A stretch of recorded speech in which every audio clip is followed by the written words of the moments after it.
Good morning, everybody. Good afternoon. I am on the daytime here. We're doing the moving picture recording, and it went well last night, so let's just keep going. um, so last night we were talking about part one, is what the script says in a few different parts, and it looks like the last thing we were talking about is where John and Jill were at a picnic and they were enjoying lime, bubbly water, and flow water. And I was talking about how they eat Carmelo bites from Target and whole milk from Circle K. And then there's also a Carmelo from Circle K and whole milk from Circle K. It's like the king size, and that's for John. I'm also drinking tea here this afternoon, trying to wake up. So that's good.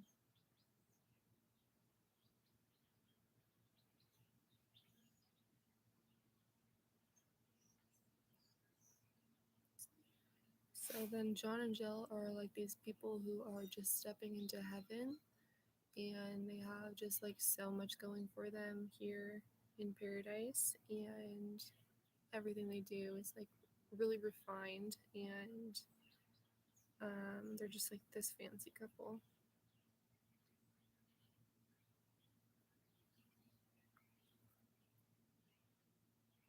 So it's also the new times, like on the earth, not just the movie. And I woke up today and I put on black skinny jeans and a black and white shirt, and then I have the complementing color of red, and I'm having so much fun in here because it's like this big old comic book lifestyle. Like, it's just so funny.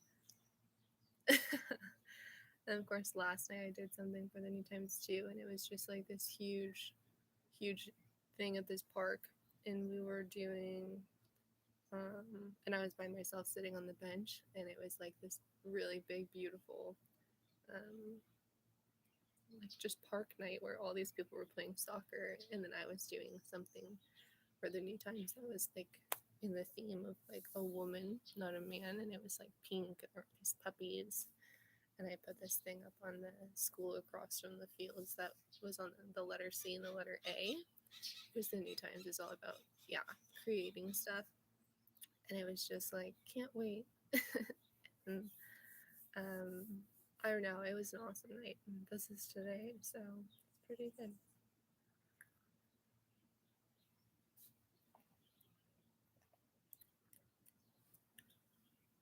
Oh my gosh.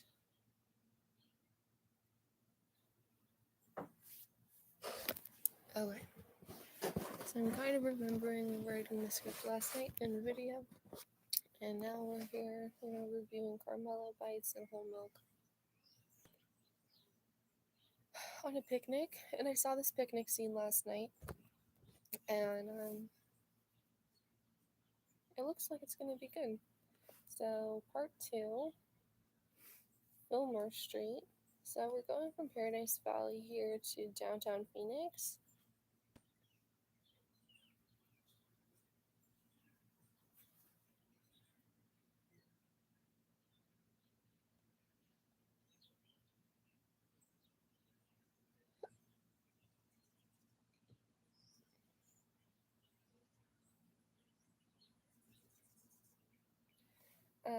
And this is Fillmore Street, and this is the location. The location is big. It's in downtown Phoenix, and it's this calm intersection that's just big and artsy. There's San Carlos on the right side of the shot and Chase Bank in this perfect square behind us. I don't know what the characters do here yet. Also, this is the first location that is all by itself. There's no lineup and no matchy. So I said that because we were doing the rectangle to rectangle to fashion square to squares and cigarettes, and then we like took that through their picnic, they're smoking cigarettes, and now we're like not matching anything up. We're just like in Phoenix. So they're there, and it's this really, really fancy location. and the San Carlos has like this artsy font. Um, and I don't know what John and Jill are doing at this location yet, but it's a good one. Okay, and then we're on Sharon Street on the rib cage in part two here. And number 7, Sharon Street on the rib cage, the wedding house in frame. So,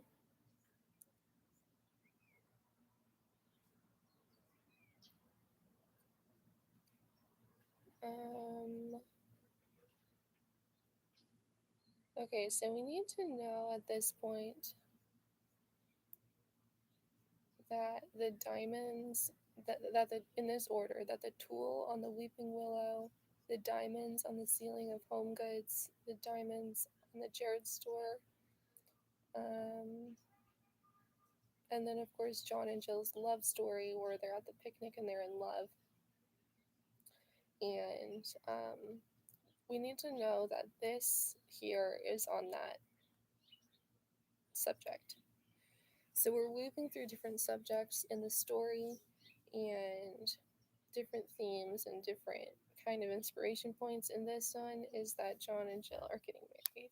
So we have the Sharon Street wedding house, and this is on the rib cage. And when a woman and a man are in love, it's a thing where the woman gives a man her rib. And this is just like, so they're together or whatever. I don't know. I really don't.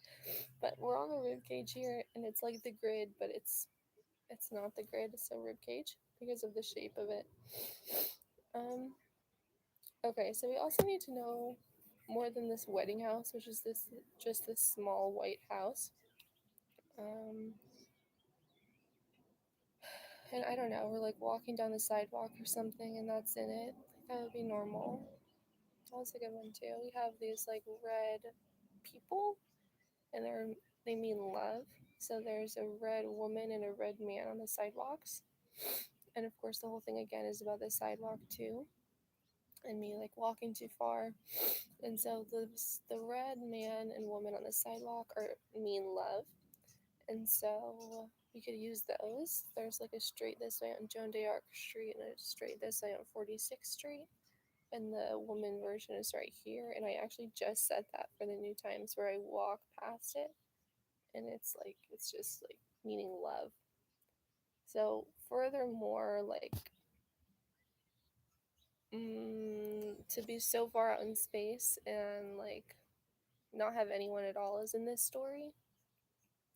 And so, love was in this story because eventually I found a town with these sidewalks in fours, and like at last me, Jill herself, like knew that there was going to be love for her and not hate and like badness and darkness.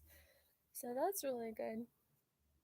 um so yeah, so I would like me and Shia, or John and Jill, John would be walking with me or whatever, and we're like just walking somehow on the grid, and those are like in the shot. And then there's the wedding house, and it's white, right?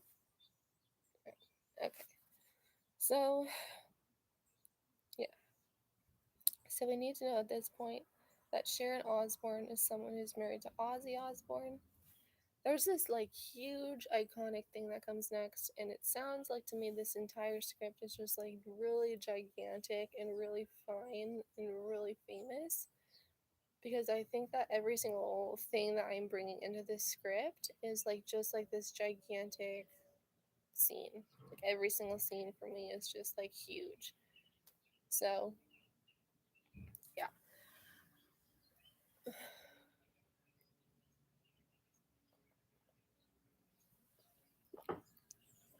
Okay.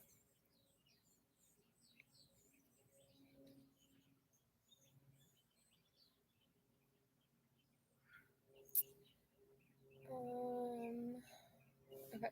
I'm gonna cut in there. So we have part two, or just at Fillmore Street, and then we have the wedding house, and I talked about those red people who are about